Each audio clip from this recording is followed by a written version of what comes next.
আমরা কেহ আছি যে শুধু আনুষ্ঠানিক হজ এবং আনুষ্ঠানিক কুরবানি সম্পর্কে আমাদের জানা আছে, জ্ঞান আছে, কিন্তু এই অনুষ্ঠানের ভিতরে যে হাকিকি বিষয়টি এবং মূল বিষয়টি লুকিয়ে আছে সেই সম্পর্কে আমাদের ধারণাটি তেমন একটা নেই। এর জন্য আমি আপনাদের সামনে আজকে হজ বিষয় একটু কোরআনুল মাজিদ থেকে এবং হাদিস শরীফ থেকে এবং সুফি দর্শন থেকে কিছু আলোচনা করতে চাই। কোরআন দর্শন থেকে হজ এবং কুরবানি সম্পর্কে একটু আলোচনা করতে চাই। আমি প্রথমেই শুরু করতেছি আমার মহান মুর্শিদ কেবলা ও কাবা চেরাগে জান শরীফ আল্লাহর আব্দুহু কালান্দার বাবা জাহাঙ্গীর বা ইমান আল সুরেশ্বরী ওফিয়ানহুর নূরের কদম মোবারকে ভক্তি ও চুম্বন রেখে এবং বাবা জাহাঙ্গীরের অনুবাদকৃত লিখিত কোরআনুল মাজিদ হুবহু অনুবাদ শব্দে শব্দে, যা পৃথিবীর বুকে এই প্রথম প্রতি শব্দে শব্দে কোরআনুল মাজিদের অনুবাদ 15 পারা। আমি এই কোরআনুল মাজিদ থেকে আপনাদের সামনে কোরআনুল মাজিদের বিভিন্ন ছোরা থেকে কিছু আয়াত তেলাওয়াত করব, তারপর আমি হজ এবং কুরবানি সম্পর্কে আলোচনা করব। রব্বুল আলামিন আমাদেরকে কিছু আদেশ এবং নির্দেশ দিয়েছেন কোরআনুল মাজিদে আল্লাহর হাবিবের মাধ্যমে। আল্লাহর হাবিব সরকার দু আলম হজরত মোহাম্মদ মুস্তফা সাল্লাল্লাহু আলাইহি ওয়াসাল্লাম আমাদেরকে কিছু আদেশ এবং নির্দেশ দান করেছেন। আমাদের সর্বপ্রথম যে একজন মানুষের মূল হচ্ছে ঈমান। ঈমান আরবি শব্দ, ঈমানের হুবহু বাংলা হচ্ছে বিশ্বাস। এই ঈমান মূলত দুই প্রকার, একটি মৌখিক এবং অন্যটি অন্তরের, হৃদয়ের। প্রথমে প্রতিটি মানুষ মৌখিকভাবে ঈমান আনে, এরপরে আস্তে আস্তে আমলের মাধ্যমে ধ্যান সাধনা মুরাকাবা মুশাহেদের মাধ্যমে অন্তরে ঈমান প্রবেশ করায়। তো এই ঈমান যে এনেছে তাকে কোরআনের ভাষায় বলা হয় আমানু। যে প্রাথমিকভাবে ঈমান এনেছে তাকে কোরআনের ভাষায় আমানু বলা হয়। আর এই আমানুকেই আল্লাহ রাব্বুল আলামিন বলেছেন কিছু কর্ম করতে, ইয়ানি আমল। আমল আরবি শব্দ, আমলের বাংলা হচ্ছে কর্ম। এই আমল কি আর ঈমান কি? আমি আমার বিগত একটি লেকচারে ওয়াজে আমি বলেছি এই হজ সম্পর্কেই, আমার প্রথম পর্বে, আপনারা একটু শুনে নেবেন।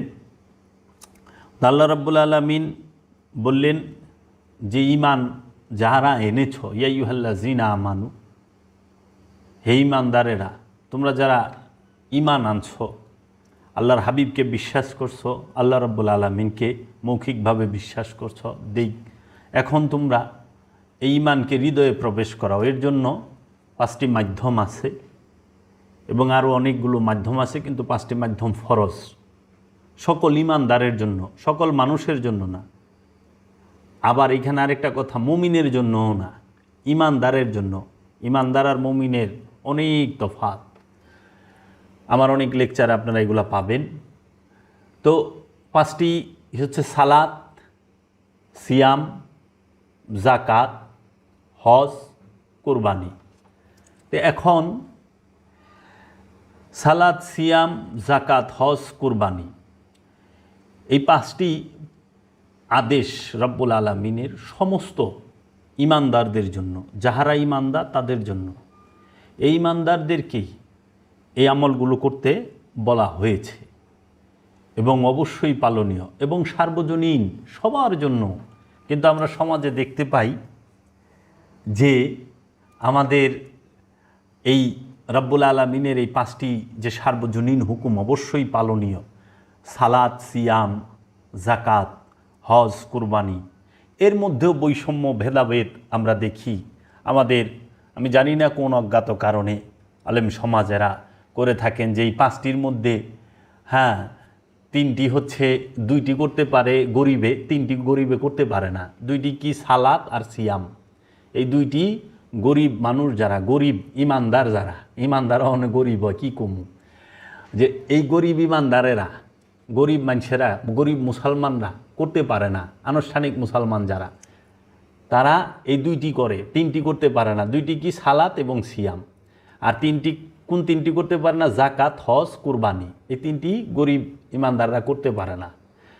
আর বড়লোক যারা আছে তারা এই 5টাই করতে পারে, সালাত, সিয়াম, জাকাত, হজ, কুরবানি। তাহলে এখানে কি বৈষম্য আসলো না?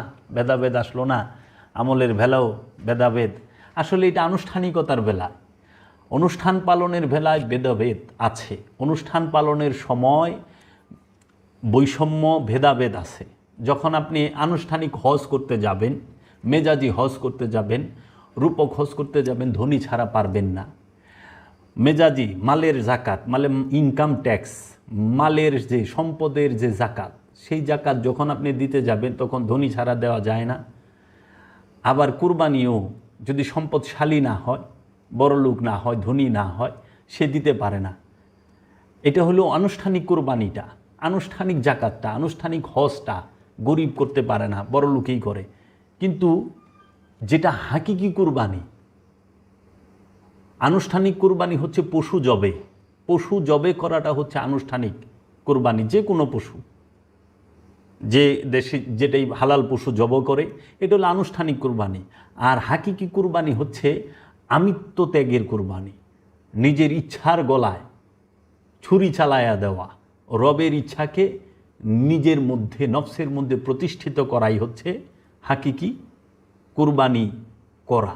যে নিজের ইচ্ছাকে বলিদান করা রবের ইচ্ছার কাছে, নিজের ইচ্ছাকে রবের ইচ্ছার কাছে বলি দেওয়া, কুরবানি করা, জবে করার নামই হচ্ছে কুরবানি। তো এইটা করতে অর্থের প্রয়োজন হয় না, এটা হাকিকি, এটা সমস্ত ইমানদারেরা করবে। আবার আপনি যে জাকাত, আপনি মালের জাকাত দিতে ধনী হইতে হয়, সম্পদশালী হইতে হয়, কিন্তু নফসের জাকাত দিতে সম্পদশালী হইতে হয় না।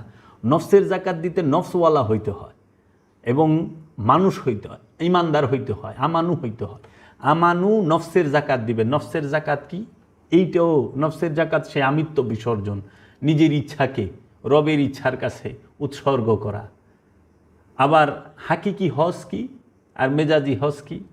এখন হাকিকি মেজাজি হজ হচ্ছে সৌদি আরবের মক্কা নগরীতে গিয়ে মসজিদুল হেরেম, কাবা, মেজাজি কাবাকে, আনুষ্ঠানিক কাবাকে, রূপক কাবাকে, রূপক হাজি তোয়াফ করে। কিন্তু হাকিকি হজ হচ্ছে প্রত্যেকটা আল্লাহর নবী, প্রত্যেকটা আল্লাহর রসুল, এরা হচ্ছে জীবন্ত কাবা, হাকিকি কাবা। প্রত্যেকটা আল্লাহর অলি, তারা হচ্ছে হাকিকি কাবা। এই হাকিকি কাবাকে তোয়াফ করা, এই হাকিকি কাবাকে নিজের সমস্ত, আমি ভিডিও ওইভাবে খুলে বলতে পারি না, হাকিকি কাবাকে ধ্যান করতে হয়। মেজাজি কাবা যেরকম ঘুরা ঘুরা তোয়াফ করেন, কাবার দিকে তাকায় থাকেন, আশেপাশে কে আছে দেখার সময় নাই, ঠিক হাকিকি হজের বেলাও প্রত্যেকের আপন আপন নবীকে, আপন আপন রসুলকে, আপন আপন মুর্শিদকে এই আপন হৃদয়ের মধ্যে, আপন অন্তঃকরণের মধ্যে, সমস্ত হৃদয়ের মধ্যে, দিলের মধ্যে, কলবের মধ্যে ধ্যান করা। তাকে এই কাবার মধ্যে, আমার এই কাবার মধ্যে, দেহ কাবার মধ্যে, আমার যে মনের মধ্যে কোনো প্রকার মূর্তি আছে কি না সেইটা খুঁটিয়ে খুঁটিয়ে দেখা, ওই মূর্তিগুলোকে বের করে দিয়ে আমার রসুলকে, আমার আল্লাহর হাবিবকে আমার হৃদয়ে তাকে স্থান দেওয়া, তাকে বসানো এবং আমার রব্বুল আলামিনকে আমার হৃদয়ে বসানো। তো এই বিষয়গুলা আমরা আজকে আলোচনা করার চেষ্টা করব ইনশাআল্লাহ। দয়াল মুর্শিদের কাছে রহমত ভিক্ষা চেয়ে আমি শুরু করলাম। আউযুবিল্লাহি মিনাশ শাইতানির রাজিম, বিসমিল্লাহির রহমানির রহিম। 22 নম্বর সূরা হজ, সূরা হজের 27 নম্বর আয়াতে আল্লাহ রাব্বুল আলামিন বলতেছেন, আমি শব্দে শব্দে পাঠ করব। আল্লাহ রাব্বুল আলামিন বলতেছেন, ওয়া এবং আজ্জিন ঘোষণা দাও, ফি মধ্যে নাসি মানুষদের, বিল হজ হজের, ইয়াতুকা তোমার নিকট আসিবে, ইয়াতুকা তোমার নিকট আসিবে। দেখেন, খেয়াল করেন, এইখানে বলতেছে তুমি ঘোষণা দাও মানুষদের মধ্যে হজের, তোমার নিকট আসিবে। কার নিকট আসিবে? মহানবীর নিকট। হজ করতে মহানবীর নিকট আসতে হবে। কাবা কোনো দিন মেজাজি কাবা ঘোষণা দেয় না, হাকিকি কাবা ঘোষণা দেয়। মেজাজি কাবা ঘোষণা দেয় না। ইয়াতুকা তোমার নিকট আসিবে, রিজালাও পায়ে হাঁটিয়া। কিভাবে আসবেন? পায়ে হাঁটিয়া।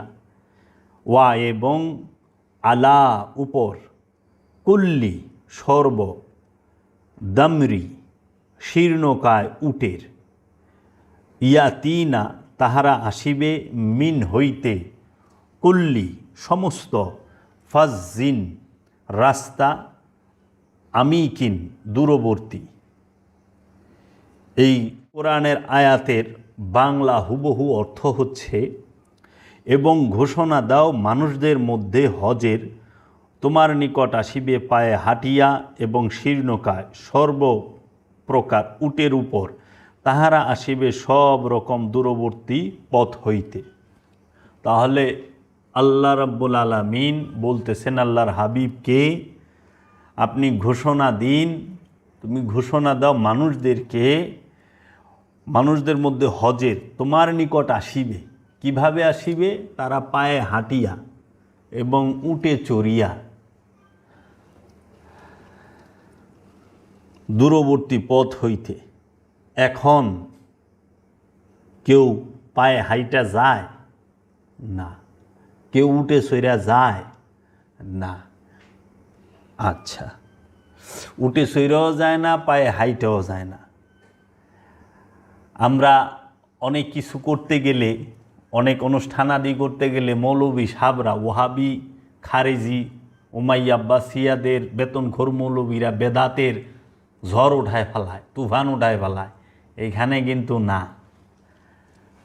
আরও বলবো সামনে ইনশাল্লাহ। তো এই সূরা হজের মধ্যে ২৭ নম্বর আয়াতে রাব্বুল আলামিন হজের ডাক দিলেন, যে হজের ডাক দাও। তারপরে সূরা বাকারার ১৯৬ নম্বর আয়াতে আল্লাহ বলতেছেন কোরআনুল মাজিদে, ওয়া এবং আতিমুল তোমরা পূরণ করো, সম্পাদন করো, পূর্ণ করো, নিখুঁত করো, শেষ করো, হাজ্জা হজ, ওয়াল এবং ওমরাতা উমরা, লিল্লাহ আল্লাহর জন্য, এবং তোমরা পূর্ণ করো হজ এবং উমরা আল্লাহর জন্য। হজ এবং উমরা কার জন্য করতে হয়? আল্লাহর জন্য। কি করতে হয়? পূর্ণ করতে হয়, অপূর্ণকে পূর্ণ করতে হয়।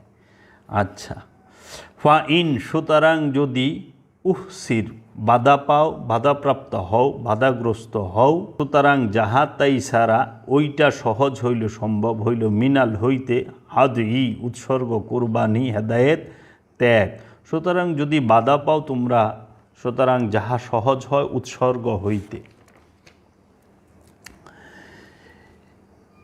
এই আয়াতটিতে আল্লাহ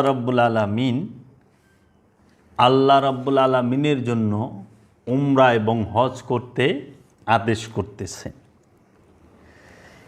এরপরে রাব্বুল আলামিন বলতেছেন আপনি হজটা কোথায় করবেন। সূরা বাকারার ১২৫ নম্বর আয়াতটি একটি বিস্ময়েরও বিষয়। এখানে রাব্বুল আলামিন হজ সম্পর্কে এবং মুসাল্লা সব কিছু সম্পর্কে বলে দিচ্ছেন। আমি এই আয়াতটি পাঠ করতেছি। বিসমিল্লাহির রহমানির রহিম। ওয়া ইজআলনা বাইতা মাসাবাতাল লিন্নাসি আমনান ওয়া ইয়াত্তাখিযু মিন মাকামি ইব্রাহিমা মুসাল্লান ওয়া আহিদনা ইলা ইব্রাহিমা ওয়া ইসমাঈলা আন তাহিরা বাইতিয়া লিতুয়াফিনা ওয়া আকিফিনা ওয়া রুক্কুকা ইয়াসজুদে।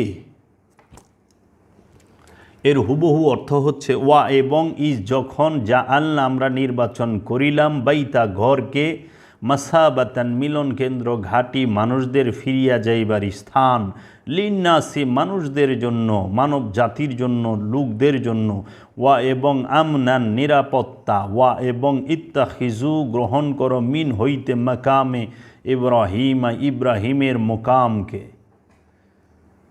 মুসাল্লান সালাতের স্থান নামাজের স্থান হিসাবে ওয়া এবং আহিদনা আমরা তাগিদ দিয়াছিলাম আমরা প্রতিশ্রুতি লইয়াছিলাম ইলা দিকে প্রতি ইব্রাহিমা ইব্রাহিমের ওয়া এবং ইসমাইলা ইসমাইলের আন যে এই যে হইতে তাহিরা বাই পবিত্র রাখা পাক রাখা তাহিরা শব্দের অর্থ পবিত্র রাখা পাক রাখা বাইতিয়া তোমার ঘরটিকে তোমার ঘরটিকে বাইতিয়া তোমার ঘরটিকে আমার গৃহটিকে তোমার ঘরটিকে এবং আমার গৃহটিকে লিত্তোয়াফিনা তোয়াফকারীদের জন্য কার জন্য পবিত্র রাখতে বলছে লিত্তোয়াফিনা তোয়াফকারীর জন্য ওয়া এবং আকিফিনা ইতেকাফকারীদের জন্য আশ্রয় গ্রহণকারীদের জন্য ওয়া এবং রুকুকারীদের জন্য ইয়াসজুদে সেজদাকারীদের জন্য। এখানে খেয়াল করেন পুরো অর্থটি হচ্ছে এবং যখন আমরা আল্লাহ গড়টিকে মানুষদের জন্য মিলন কেন্দ্র রূপে নির্বাচন করিলাম এবং নিরাপত্তার জায়গা হিসাবে এবং গ্রহণ করো মাকামে ইব্রাহিম হইতে মুসাল্লা নামাজের জায়গা হিসেবে এবং আমরা প্রতিশ্রুতি রাখিলাম ইব্রাহিম এবং ইসমাইলের দিকে যেন পবিত্র করে আমার ঘরকে তওয়াফকারীদের জন্য এবং আশ্রয় গ্রহণকারীদের জন্য তথা ইতিকাফকারীদের জন্য এবং রুকুকারী এবং সেজদাকারীদের জন্য। খেয়াল করেন সর্বশ্রেষ্ঠ বিস্ময়ের বিস্ময় কোরআনুল মাজিদের এই আয়াতটি বাবা জাহাঙ্গীর বলেছেন এখানে বলা হচ্ছে ওয়াই জাআলনা এবং যখন আমরা নির্বাচন করিলাম বাইতা ঘরটিকে মাসাবাতান মিলন কেন্দ্র লিন্নাসে এখানে কিন্তু বলে নাই আমানুর কথা। মানুষদের মিলন কেন্দ্র হচ্ছে সমস্ত মানুষদের মিলন কেন্দ্র হিসেবে যে ঘরটিকে আল্লাহ রাব্বুল আলামিন নির্বাচিত করিলেন মিলন কেন্দ্র ঘাঁটি হিসেবে নির্বাচিত করিলেন সেই ঘরটি কি? সেই ঘরটি কি আমরা সৌদি আরবের যে মক্কা নগরীতে মসজিদুল হেরেম এই ঘরটি যদি এইটি হয় তাহলে এই আয়াতের থাকে কোথায়? কারণ এইখানে তো বলে দেওয়া হয়েছে non Muslim not allowed this area.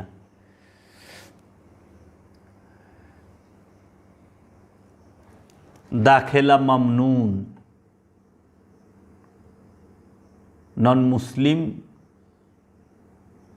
দাখেলা মামনুন ওইখানে প্রবেশ করতে পারবে না। তাহলে পরে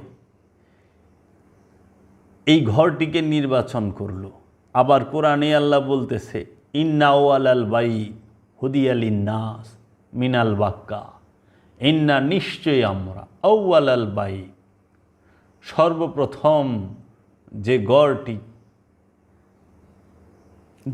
ঘরটি আমরা তৈরি করেছি নির্বাচিত করেছি হুদিয়ালিন নাস মানুষের হেদায়েতের জন্য মিনাল হইতে বাক্কা মক্কা শব্দ সারা কোরআনে কোথাও নাই, আছে বাক্কা শব্দের অর্থ হইল যে ঘর কান্না করে, যে জমিন কান্না করে, যে জায়গা কান্না করে। রোনেওয়ালা জমিন কান্দই না ঘর তাকে। এখন একটু খেয়াল করেন তো কাবা কি কান্দে? মসজিদুল হেরেম কি কান্দে? মেজাজিটা কাঁদে না, কারণ ওইটা ইট পাথর সুরকির তৈরি। আর হাকিকি কাবা, বাবা জাহাঙ্গীর বলেছেন মানুষের এই দেহটাই হচ্ছে কি কাবা, এই দেহ মনটাই হচ্ছে মানুষের কাবা। এই দেহ মনের মধ্যে অনেক প্রকার মূর্তি বসবাস, মানুষের মনের মধ্যে অনেক প্রকার মূর্তির বসবাস। হাকিকি মূর্তি, লোভ, হিংসা, কাম, ক্রোধ, এই মূর্তিগুলা বসবাস করে। এই নফস মানে ব্যক্তি, আমি নিজে, আমি এই দেহ এবং মনের মধ্যে সব সময় ধ্যান সাধনার মাধ্যমে, তোয়াফের মাধ্যমে একটা একটা কইরা মূর্তি ভাঙতে হবে আমাকে। এইটাকে বুঝাবার জন্য মেজাজি কাবার মধ্যে বলা হয় 360টা মূর্তি চন্দ্রমাসের হিসাবে, প্রতিদিন একটা করে মূর্তি, প্রতিদিন শত শত মূর্তি। এমন কোনো দিন আছে আমার মনের মধ্যে, আমার হৃদয়ের মধ্যে কামনা বাসনা, লোভ, হিংসা, কাম জাগে না? জাগে তো। এগুলোকে তোয়াফের মাধ্যমে খুঁটিয়া খুঁটিয়া দেখিয়া দেখিয়া একটা একটা করে ভাঙতে হয়।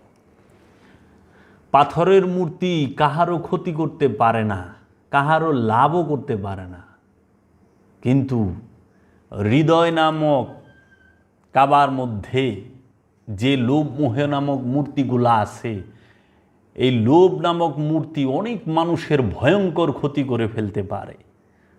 ক্রোধ নামক মূর্তি একটা মানুষকে, একটা প্রাণীকে মুহূর্তের মধ্যে মেরে ফেলতে পারে, পঙ্গু করে দিতে পারে, অসুস্থ করে দিতে পারে। হিংসা নামক মূর্তি একটি মানুষের জীবন, একটি পরিবারের জীবন, একটি সমাজের জীবন ধ্বংস করতে পারে, সমাজকে ধ্বংস করতে পারে। এই মূর্তিগুলো খুব ভয়াবহ মূর্তি, এই মূর্তিগুলোকে ভাঙতে হয়। আফসোস, মানুষ এই হাকিকি মূর্তিকে এখন ভাঙতে চায় না।